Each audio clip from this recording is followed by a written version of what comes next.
கூடுதலாக இந்து வாக்குகளை கவர வேண்டும் என்ற காரணத்திற்காக பிரதமர் மோடி இந்த விடயத்தை ஒரு ஆயுதமாக கையில் எடுத்திருக்கின்றார் என்பதுதான் மிக உண்மையான விடயம். இலங்கையின் மீது கூடுதலாக அக்கறை செலுத்துகின்ற நாடுகள் என்று பார்த்தால் சீனா, இந்தியா, அமெரிக்கா என்று சொல்லலாம். சீன கப்பல், ஆய்வு கப்பல் ஆரம்பத்தில் வருகின்ற பொழுது தாங்கள் அனுமதியை வழங்குவதாக தெரிவித்த ரணில் விக்ரமசிங்கே பின்னர் இந்த விடயம் தொடர்பாக இந்தியா தன்னுடைய மறுப்பை கொடுத்த பொழுது அதை இலங்கையினுடைய இறைமைக்கு பாதிப்பு ஏற்படுகின்றது, அயல் நாட்டோடு பகைக்க முடியாது என்ற காரணத்தை காட்டி சீனாவை புறந்தள்ளிய ஒரு நிலையை பார்க்கின்றோம். சீனாவினுடைய ஆதிக்கம் அங்கே அதிகமாக இருப்பதற்கான காரணம் இந்தியாவையும் இந்து சமுத்திர பிராந்தியத்தையும் தன்னுடைய கட்டுக்குள் கொண்டு வருவதற்கு சீனா எடுக்கின்ற முயற்சியாக பலரும் கூறிக்கொள்கிறார்கள். ஆகவே மாலைதீவை அதற்கு ஒரு கேந்திர முக்கியத்துவம் வாய்ந்த நாடாக வைத்திருப்பதற்கு சீனா விரும்புகின்றது. ஆகவே எதிர்காலத்தில் சீனாவினுடைய இந்த ஆதிக்கம் என்பது அங்கே இருக்க பொழுது அதனால் ஏற்படக்கூடிய விளைவுகள் பற்றி மக்கள் இன்னும் சிந்திக்கவில்லை என்பதுதான் மிக முக்கியமான ஒரு விடயமாக இருக்கின்றது. அவசரமா கேஷ் தேவைன்னு வரும்போது அடுத்தவங்கள்ட்ட நாங்க கேட்கறதையும் விட எங்களுடைய நகையை அடகு வைக்கிறது வசதியானது. வட்டி அதிகமா இருக்குமோ இல்ல நகை பாதுகாப்பா இருக்குமோன்னு நீங்க நினைக்கலாம். அதுக்காகத்தான் நான் கேஷ் பாயிண்ட்ல அடகு வைக்க வந்திருக்கிறேன். மிக குறைந்த வட்டி, லாக்கர்ல வைக்கிற மாதிரி நகைய பாதுகாப்பா வச்சிருக்காங்க. இதை விட என்னங்க வேணும்? Cash Point, money transfer, currency exchange, check cashing, cash for gold, gold loans அனைத்துக்கும் Cash Point. வணக்கம் நேயர்களே, மற்றும் ஒரு செய்தியின் பின்னணி நிகழ்ச்சியின் மூலமாக உங்கள் அனைவரையும் சந்திப்பதில் மிக்க மகிழ்ச்சி. இன்றைய தினமும் செய்தியின் பின்னணி நிகழ்ச்சியில் எங்களுடைய கேள்விக்கான விரிவான விளக்கங்களை அளிப்பதற்காக எங்களுடன் இணைந்திருக்கின்றார் அரசியல் ஆய்வாளர் ராம்பிரசன் அவர்கள். அவரையும் நிகழ்ச்சியில் இணைத்துக் கொள்ளலாம். வணக்கம் ராம்பிரசன். வணக்கம் அபி, வணக்கம் நேயர்களே. உங்கள் அனைவரையும் மீண்டும் மற்றும் ஒரு செய்தியின் பின்னணி நிகழ்ச்சிகள் சந்திப்பதில் மிக மகிழ்ச்சி. ஆமா, மீண்டும் ஒரு முறை உங்களை நிகழ்ச்சிக்கு வரவேற்கின்றோம். இன்றைய தினமும் நிகழ்ச்சியில் சில கேள்விகள் உங்களிடம் கேட்கப் போகின்றேன். அந்த வகையில் நிகழ்ச்சியின் முதலாவது கேள்வியாக அமையவிருப்பது என்னவென்றால், ஈரான் ஜனாதிபதி இலங்கைக்கு விஜயம் மேற்கொண்டுள்ளார். இது அமெரிக்காவுக்கு கோபத்தை ஏற்படுத்தியுள்ளதா? இது பற்றி சற்று கூறுங்கள். ஆமாம், நிச்சயமாக கோபத்தை ஏற்படுத்தி இருக்கின்றது. ஏனென்றால் இப்பொழுது இலங்கையை பொறுத்தவரையில் அது ஒரு கேந்திர முக்கியத்துவம் வாய்ந்த நாடாக பார்க்கப்படுகின்றது. பல அரசியல் ஓட்டங்கள் அங்கே இடம்பெற்றுக் கொண்டிருப்பதை பார்க்கக்கூடியதாக இருக்கின்றது. குறிப்பாக முக்கிய நாடுகள் என்று எடுத்துக்கொண்டால் இலங்கையின் மீது கூடுதலாக அக்கறை செலுத்துகின்ற நாடுகள் என்று பார்த்தால் சீனா, இந்தியா, அமெரிக்கா என்று சொல்லலாம். இந்த மூன்று நாடுகளுக்கும் இடையே இருக்கின்ற போட்டி நிலை மற்றும் பகைமை உணர்வு போன்றவை இந்த விடயத்தில் பிரதிபலிப்பதாகத்தான் பார்க்கக்கூடியதாக இருக்கின்றது. இந்த விடயத்தை சில நாடுகள் மிக அரசியல் சாணக்கியம் மிக்க நகர்வாக பார்த்து அதனை கையாண்டு கொண்டிருப்பதையும் பார்க்கக்கூடியதாக இருக்கின்றது. ஆமாம், கூறுங்கள். இந்த விடயத்தை இலங்கை எவ்வாறு கையாண்டுள்ளது என்று நினைக்கின்றீர்கள்? ஆமாம், இந்த விடயத்தை இலங்கையை பொறுத்தவரையில் இலங்கைக்கு இன்றைய தேவை என்பது எந்தெந்த நாடுகளில் இருந்து உதவிகளை பெற முடியுமோ, எந்தெந்த நாடுகளை அரசியல் ஆதாயத்திற்காக தாங்கள் பயன்படுத்த முடியுமோ அவற்றை மிக கனகச்சிதமான முறையில் அவர்கள் செய்து கொண்டிருப்பதை பார்க்கக்கூடியதாக இருக்கின்றது.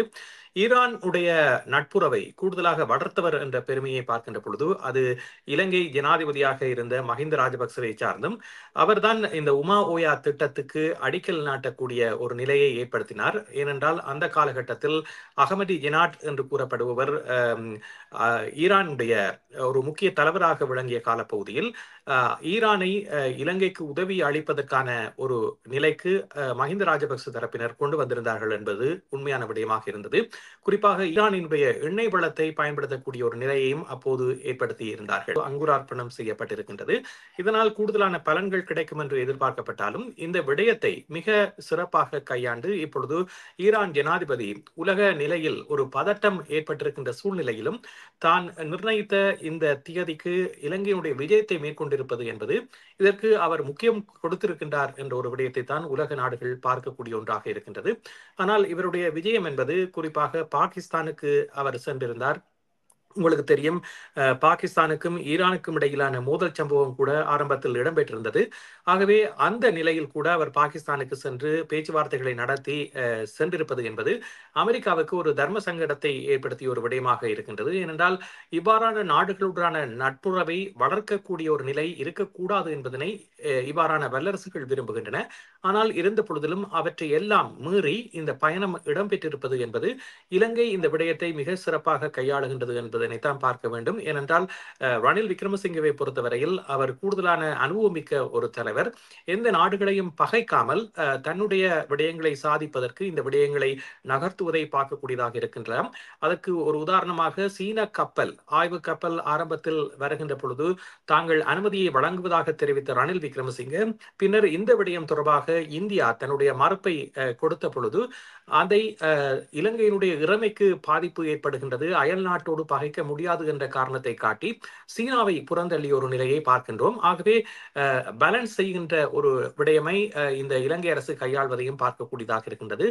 ஒரு ஆபத்தான சூழ்நிலை ஏற்படுகின்ற பொழுது அதனை பூசி மெழுகக்கூடிய வகையில் அவர்களுடைய செயற்பாடுகள் இருப்பதும், பின்னர் தங்களுக்கு தேவையான பொழுது எந்த நாடு கூடுதலான உதவிகளை வழங்குமோ அந்த நாட்டின் பக்கம் சார்ந்திருந்து ஏனைய நாடுகளை தூண்டிவிடுகின்ற ஒரு செயற்பாடுகளையும் மேற்கொள்ளக்கூடியதாக இருக்கின்றது. இவ்வளவு ஒரு பொருளாதார நெருக்கடி ஏற்பட்ட பொழுதிலும் அதிலிருந்து மீளக்கூடிய ஒரு நிலைக்கு இலங்கையை கொண்டு செல்வதற்கு இந்த நிலை என்பதும் ஒரு முக்கியமான காரணமாக இருக்கின்றது. ஏனென்றால் இலங்கையினுடைய இந்த சர்வதேச நாடுகளினுடைய கவனம் என்பது கூடுதலாக இருப்பதன் காரணமாக அதனை தனக்கு சாதகமாக பயன்படுத்திக் கொள்ளுகின்ற ஒரு நிலைதான் இலங்கையை பொறுத்தவரையில் இருக்கின்றது. அதனை ஆட்சியில் இருக்கின்றவர்கள் மிக கனகச்சிதமாக செய்து கொண்டிருக்கின்றார்கள் என்பது வெளிப்படையாக உண்மையாக இருக்கின்றது. ஆனால் இந்தியாவை பொறுத்தவரையில் கூடுதலாக உதவிகளை வழங்கி இருக்கின்ற ஒரு நாடு என்ற ரீதியிலும் அருகில் இருக்கின்ற நாடுகளோடு இப்பொழுது சூழ்நிலை பார்க்கின்ற பொழுது இந்தியாவுக்கு ஒரு பிரச்சனை ஏற்பட்டிருக்கின்ற சூழ்நிலையும்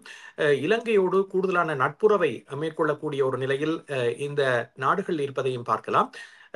குறிப்பாக பார்க்கின்ற பொழுது இலங்கை விடயத்தில் கூடுதலான அரச தலைவர்கள், ஒரு அரச பிரதிநிதி அங்கே செல்லுகின்ற பொழுது ஏனையவர்கள் செல்லுகின்ற ஒரு நிலை கூட இந்த விடயங்களை கூடுதலாக காட்டுகின்றது. ஒருவருக்கு சார்பாக இலங்கை மாறிவிடுமோ என்ற ஒரு அச்சத்தில் சர்வதேச நாடுகள் இருப்பதை காணக்கூடியதாக இருக்கின்றது. அதற்கு ஒரு உதாரணமாக ஈரான் ஜனாதிபதி பயணத்தை மேற்கொண்டு அங்கே செல்வதற்கு 2 நாட்களுக்கு முன்பு சீன வெளியுறவுத்துறையினுடைய மிக முக்கிய ராஜதந்திரி ஒருவர் இலங்கையை நோக்கி சென்றிருந்தார் என்பதும் மிக முக்கியமான ஒரு விடயம்.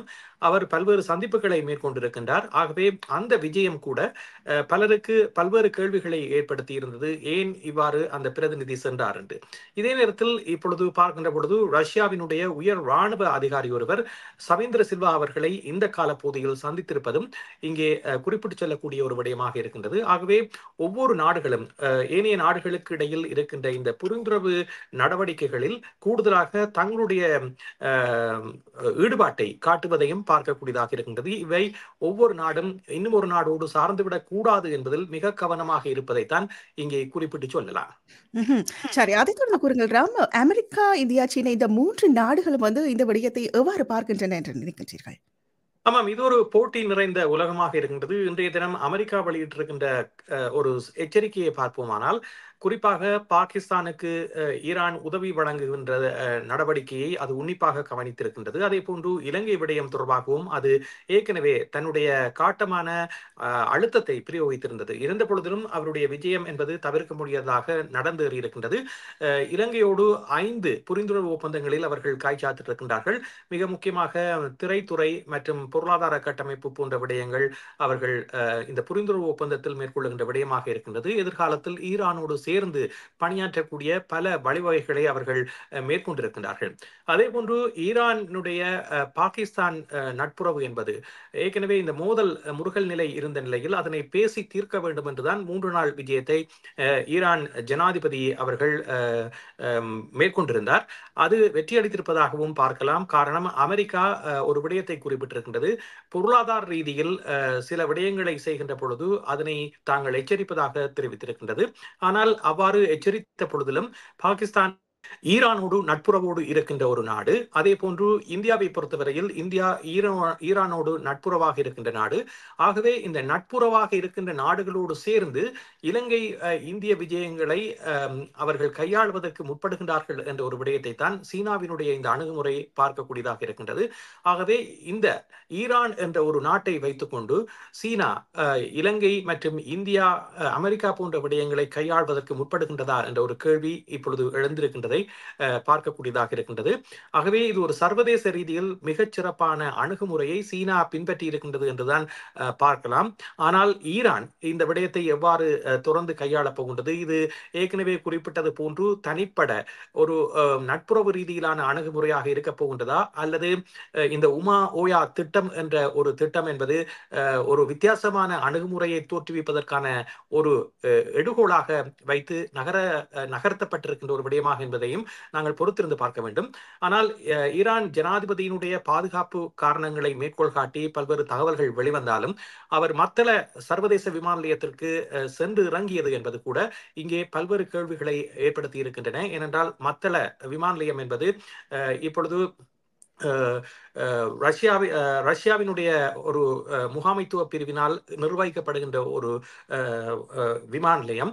ஆனால் இன்னும் ஒரு முக்கியமான விடயம், மத்தள சர்வதேச விமான நிலையத்தை கட்டி கொடுத்தது யார் என்று கேட்டால் அது சீனாவாக இருக்கும். ஆகவே குறிப்பாக மஹிந்த ராஜபக்ச காலகட்டத்தில் இந்த மத்தள சர்வதேச விமான நிலையம், ஹம்பாந்தோட்ட துறைமுகம் போன்ற பகுதிகள் எல்லாம் சீனாவினுடைய ஒரு கட்டுப்பாட்டுக்குள் இருந்த பகுதியாக இருந்தாலும் தொடர்ந்து குத்தகைக்கு வழங்கப்பட்ட பகுதிகளாக இருக்கின்ற காரணத்தினால் அவருடைய விஜயம் அங்கே சென்று ஆரம்பித்தது என்று பார்க்கின்ற பொழுது இதையும் சீனாவையும் தொடர்படுத்துபவர்களும் இருக்கத்தான் செய்கின்றார்கள்.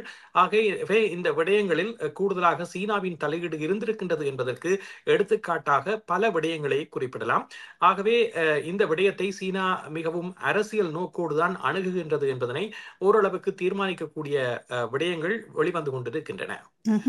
சரி, அதை தொடர்ந்து கூறுங்கள் ராம். பலரும் மாலைதீவில் முகமது மொய்சு அவர்கள் இந்தியாவை எதிர்த்தால் மக்கள் செல்வாக்கு குறையும் என எதிர்பார்த்தார்கள். ஆனால் நடைபெற்ற நாடாளுமன்ற தேர்தலில் அவருடைய கட்சிக்கு தேர்தல் முடிவுகள் கூடுதலான ஆதரவை காட்டுகின்றன. இதை பற்றி என்ன நினைக்கின்றீர்கள்? ஆமாம், இந்த பிரச்சனை என்பது இப்பொழுது ஒரு இஸ்லாமிய பிரச்சனையாக மாறிக்கொண்டிருப்பதை பார்க்கக்கூடியதாக இருக்கின்றது. அதாவது இஸ்லாமியம் அல்லது முஸ்லிம்கள் சார்ந்த விடயங்களை கையாளுகின்ற பொழுது அதற்கான ஆதரவு என்பது கூடுதலாக இருக்கும் என்ற ஒரு விடயத்தை தான் உலகத்துக்கு காட்டக்கூடிய ஒன்றாக இருக்கின்றது. இந்திய பிரதமர் நரேந்திர மோடி அவர்கள் குறிப்பாக இந்தியாவை ஒரு இந்துத்துவா நாடாக பிரதிபலிக்கின்ற சூழ்நிலையில் இப்பொழுது இஸ்லாமிய கட்டுப்பாட்டுகள் இருக்கின்ற நாடுகளுக்கான உதவிகளும் இஸ்லாமிய நாடுகளால் தொடர்ந்து வழங்கப்பட்டு வருவதாக பார்க்கப்படுகின்றது.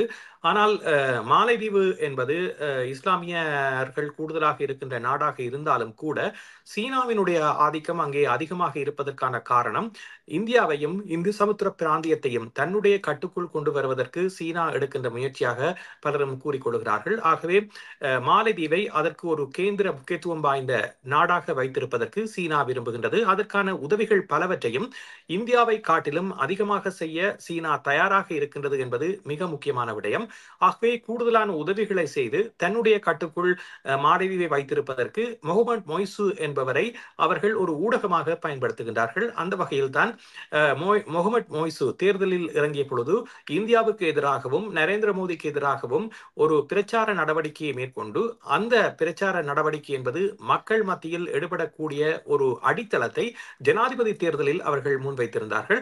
அந்த ஜனாதிபதி தேர்தலில் அவர் ஜனாதிபதியாக தெரிவான பொழுது இது மக்களால் அவர்கள் தெரிவு செய்யப்படவில்லை, ஒரு குறிப்பிட்ட சில பகுதியினரால் தான் அது மேற்கொள்ளப்பட்டதாக தெரிவிக்கப்பட்டாலும் கூட உண்மையில் அந்த மக்கள் மனதங்களில் விதைக்கப்பட்ட இந்த பிரச்சார உத்திகள் என்பது இப்பொழுது அது அறுவீடு செய்கின்ற ஒரு நிலைக்கு சென்றிருப்பதை தான் பார்க்கக்கூடியதாக இருக்கின்றது. ஏனென்றால் அண்மையில் நடைபெற்ற நாடாளுமன்ற தேர்தலில் 66 ஆசனங்களை முகமது மொய்சுவினுடைய கட்சி பெற்றிருப்பது என்பது அவருடைய கொள்கைகளை மக்கள் ஆதரிப்பதாகத்தான் வெளி உலகுக்கு காட்டக்கூடிய ஒன்றாக மாறியிருக்கின்றது. ஏற்கனவே துருக்கி போன்ற நாடுகளோடு கூடுதலான நட்புறவை கொண்டிருக்கின்ற மாலத்தீவு இப்பொழுது சீனாவினுடைய பக்கம் சார்ந்து விட்டது என்பதற்கு எடுத்துக்காட்டாக அவருடைய கொள்கை பரப்பில் பிரச்சாரங்களில் மேற்கொள்ளப்பட்ட விடயங்கள் மக்களையும் சென்றடைந்திருப்பதை பார்க்கின்ற பொழுது அறியக்கூடியதாக இருக்கின்றது. ஆகவே எதிர்காலத்தில் சீனாவினுடைய இந்த ஆதிக்கம் என்பது அங்கே இருக்க பொழுது அதனால் ஏற்படக்கூடிய விளைவுகள் பற்றி மக்கள் இன்னும் சிந்திக்கவில்லை என்பதுதான் மிக முக்கியமான ஒரு விடயமாக இருக்கின்றது.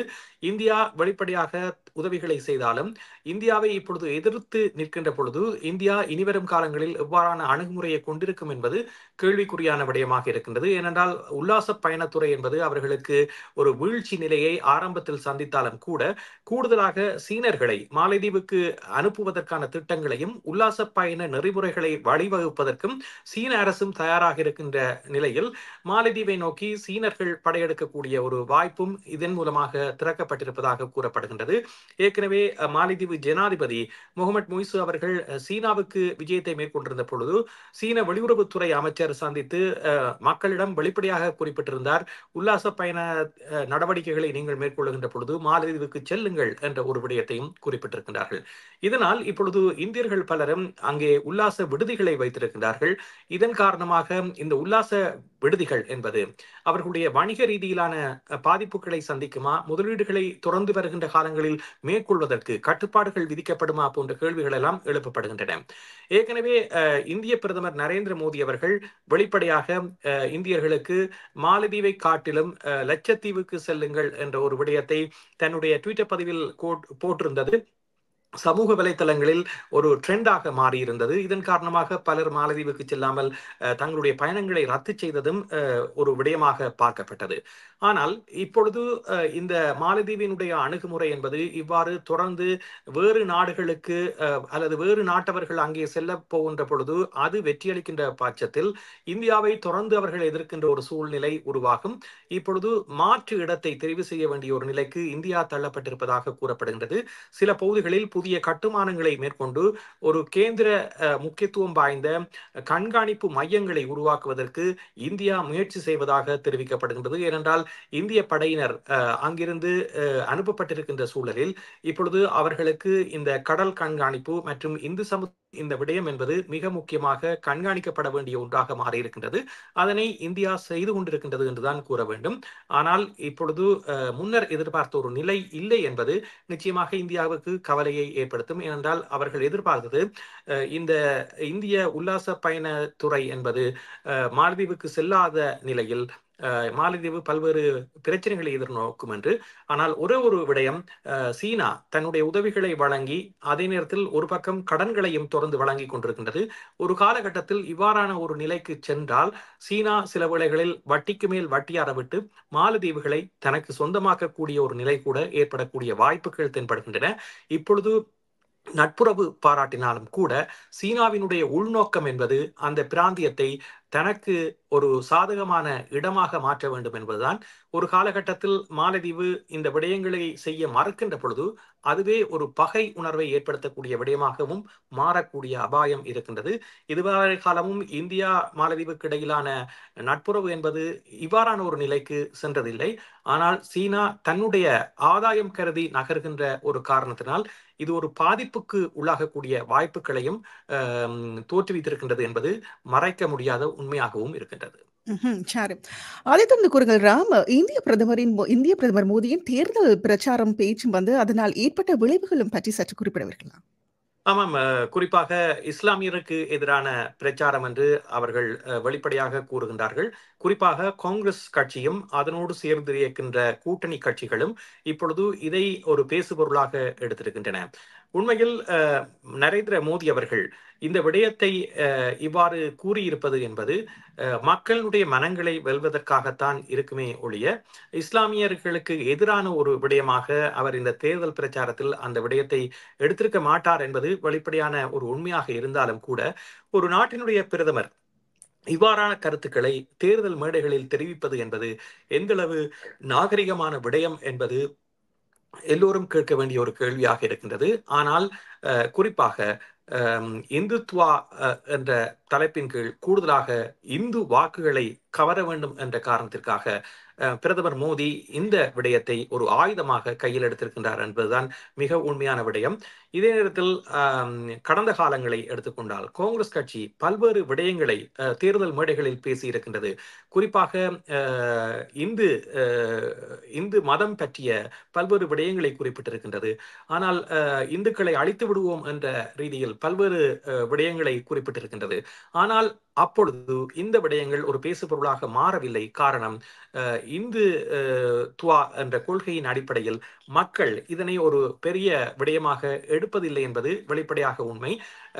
இந்துத்துவா கட்சி சார்ந்த தீவிரவாத அமைப்புகள் கூறுகின்ற விடயமும் இதுதான். ஏன் ஒரு இஸ்லாமிய மதம் சார்ந்த விடயங்களை பேசுகின்ற பொழுது அதனை இஸ்லாமியர்கள் ஏற்றுக்கொள்ளாத விடத்து அதனை அவர்கள் பகிஷ்கரிப்பின் மூலமாகவோ மக்கள் போராட்டங்கள் மூலமாகவோ உடனடியாகவே வெளிப்படுத்துவார்கள். ஆனால் இந்துக்கள் பற்றி இவ்வாறு பேசுகின்ற பொழுது அவ்வாறு செய்வதில்லை என்ற ஒரு நிலை இருந்தது. ஆனால் அதனைத்தான் இப்பொழுது கூடுதலாக தமிழ்நாட்டிலும் சரி ஏனைய விடயங்களிலும் சரி இவ்வாறான சனாதன தர்மம் குறித்து உதயநிதி பேசிய பொழுது கூட இந்தியா முழுக்களுமே அது ஒரு பேரலையை தோற்றுவித்த ஒரு விடயமாக மாறி இருந்தது. ஆகவே முன்னைய காலத்தோடு ஒப்பிடுகின்ற பொழுது அந்த நிலை மாறி இருப்பதை பார்க்கக்கூடியதாக இருக்கும். அதே ஆயுதத்தை இப்பொழுது மோடி தன்னுடைய கையில் எடுத்திருக்கின்றார். காங்கிரஸ் கட்சி எவ்வாறு உண்மைக்கு புறம்பான கருத்துக்களை தெரிவித்ததோ அது போன்ற ஒரு நிலையை இந்து மக்கள் இடையே பிரச்சாரம் செய்கின்ற பொழுது இந்து மக்களை அச்சம் கொள்ளக்கூடிய சில விடயங்களை அவர் எடுத்து அவர் இவ்வாறு கூறுகின்ற பொழுது அது இந்துக்களுடைய வாக்குகளை தனக்கு பெற்றுத்தரும் என்று நம்புகின்றார். ஆகவே இஸ்லாமியர்களுக்கு எதிராக அல்லது இஸ்லாமியர்கள் இவ்வாறு செய்தால் எவ்வாறான பாதிப்புகள் ஏற்பட்டுவிடும் என்ற ஒரு விடயத்தை இந்துக்கள் மத்தியில் விதைக்கின்ற பொழுது அது நிச்சயமாக தனக்கு அமோக வெற்றியை இந்துக்கள் மத்தியில் கொண்டு வரும் என்ற ஒரு விடயத்தை பார்க்கின்றார். இது தேர்தல் வெற்றிக்கான ஒரு வியூகமாகத்தான் என்னால் பார்க்கக்கூடியதாக இருக்கின்றது. காரணம், குறிப்பாக சிறுபான்மையினருடைய வாக்குகளை மோடி பெற்று அதனால் சாதிப்பதை விட பெரும்பான்மையாக இருக்கக்கூடிய இந்துக்களுடைய வாக்குகளை முற்றுமுழுதாக அறுவடை செய்ய வேண்டும் என்று விரும்புகின்றார். ஆகவே அதற்காகத்தான் இந்த விடயங்களை குறிப்பாக இஸ்லாமியர்கள் தொடர்பாக அவர்களுடைய சொத்து விவரமாக இருக்கட்டும் அல்லது காங்கிரஸை தாக்குவதன் மூலமாக அவர்களிடமிருந்து வாக்குகளை கவர்வதற்கான விடயமாக இருக்கும். அதே நேரத்தில் இஸ்லாமியர்களுக்கு தான் செய்த சாதனைகளையும் அவர் தொடர்ந்து தேர்தல் மேடைகளில் கூறி வருகின்றார். ஆகவே தான் இஸ்லாமியர்களுக்கு எதிரானவன் அல்ல என்ற ஒரு விடயத்தையும் காங்கிரஸ் முன்னர் செய்த விடயங்கள் தான் இப்பொழுது இந்த பிரச்சனைகளுக்கான காரணம் என்பதனையும் அவர் இந்த தேர்தல் பிரச்சார மேடைகளில் வெளிப்படையாக தெரிவித்து வருகின்றார். முன்னர் இருந்த பாஜக சார்ந்த கட்சி தலைவர்களிலிருந்து மோடி ஒரு வித்தியாசமானவர் என்பதை பலரும் அறிய வேண்டும் என்ற ஒரு விடயத்தையும் எதையும் பயப்படாமல் வெளியில் சொல்ல துணிந்தவர் அவர் என்றும் தேர்தல் அரசியலுக்காக தன்னுடைய கருத்துக்கள் அமையவில்லை என்ற ஒரு கருத்தையும் அவர் முன்வைத்து வருகின்றார். வெளிப்படையாக முன்னர் பேச தயங்கிய பல விடயங்களை அவர் வெளிப்படையாக தேர்தல் மேடைகளில் மக்கள் மத்தியில் தெரிவித்துக் கொண்டிருக்கின்றார். இதனால் இஸ்லாமிய வாக்குகள் தனக்கு கிடைக்காவிட்டாலும் பரவாயில்லை என்ற ரீதியிலும் காங்கிரஸை அப்படியே முற்றுமுழுதாக சிதைத்து விட வேண்டும் என்ற ஒரு நோக்கத்திலும் அவருடைய கருத்துக்களை அவர் தெரிவித்து வருகின்றார். ஜனநாயகம் என்று பார்க்கின்ற பொழுது இவ்வாறான விடயங்களை பேசுவது என்பது அழகல்ல. ஆனால் காங்கிரஸ் கட்சி சார்ந்தவர்களும் திமுக போன்றவர்களும் பேசாத ஒரு பேச்சல்ல. ஆனால் அந்த பேச்சுக்களுக்கு ஒரு எதிர்பேச்சு பேசக்கூடிய ஒரு நிலையில் பிரதமர் என்ற ஸ்தானத்தில் இருப்பவர் இருக்கக்கூடாது என்பதுதான் பலருடைய வெளிப்படையான கருத்தாக இருக்கின்றது. இது தொடர்பாக தேர்தல் ஆணையத்திடமும் முறைப்பாடு செய்யப்பட்டிருக்கின்றது. அது எவ்வாறான நடவடிக்கைகளை எடுக்கப் போகின்றது என்ற கேள்விகள் கூட எழுந்திருக்கின்றன. ஆனால் என்னை பொறுத்தவரையில் ஒரு நாட்டினுடைய எல்லா மக்களுக்கும் பொதுவாக இருக்கக்கூடிய தலைவரினுடைய இவ்வாறான பேச்சுக்கள் என்பது ஒரு ஜனநாயக நாட்டில் தேர்தல் வெற்றிக்கான ஒரு பேச்சாக இந்த விடயங்களை எடுத்து பேசுவது என்பது அவ்வளவு அழகல்ல. ஏற்கனவே அவர்கள் தோல்வியில் விளிம்பில் இருக்கக்கூடிய ஒரு கட்சி அல்ல, மக்கள் ஆணையை பெற்ற ஒரு கட்சியாகத்தான் தொடர்ந்து இருக்கின்றார்கள். இம்முறையும் அதிக இடங்களை பெறுவார்கள் என்று இருக்கின்ற பொழுது இவ்வாறான பேச்சு என்பது ஒரு தேவையற்ற ஒன்று என்றுதான் என்னுடைய கருத்தாக அமைந்திருக்கின்றது. ஆமாம், நன்றி. அந்த தகவலுக்கு ராம். இன்றைய தினமும் எங்களுடைய கேள்விக்கான விரிவான விளக்கங்களை அளித்தமைக்கு மீண்டும் ஒருமுறை உங்களுக்கு நன்றிகளை தெரிவித்துக் கொள்கின்றோம். மற்றும் ஒரு நிகழ்ச்சியில் உங்களை சந்திக்கும் வரை நன்றி, வணக்கம். நன்றி அபி, நன்றி நேயர்களை, மீண்டும் சந்திப்போம். சிஎம்ஆர் யூடியூப் சேனலில் இணைந்திருக்கும் நேயர்கள் அனைவருக்கும் எமது நன்றி. காமெண்ட்ஸ் பகுதியில் உங்கள் கருத்துக்களை தெரிவிக்க தவறாதீர்கள். முக்கிய செய்திகள், காணொளி தொகுப்புகள், நேர்காணல் என பலதரப்பட்ட அம்சங்களையும் உங்களுக்காக தருகின்றது சிஎம்ஆர் யூடியூப் சேனல். சிஎம்ஆர் என்று சர்ச் செய்து எமது யூடியூப் சேனலை சப்ஸ்கிரைப் பண்ணுங்கள். உங்கள் உற்றார் உறவினர் நண்பர்களோடும் இந்த காணொளி தொகுப்புகளை பகிர்ந்து கொள்ளுங்கள். அருகில் இருக்கின்ற முக்கிய காணொளி தொகுப்புகளையும் தவறவிடாமல் பாருங்கள்.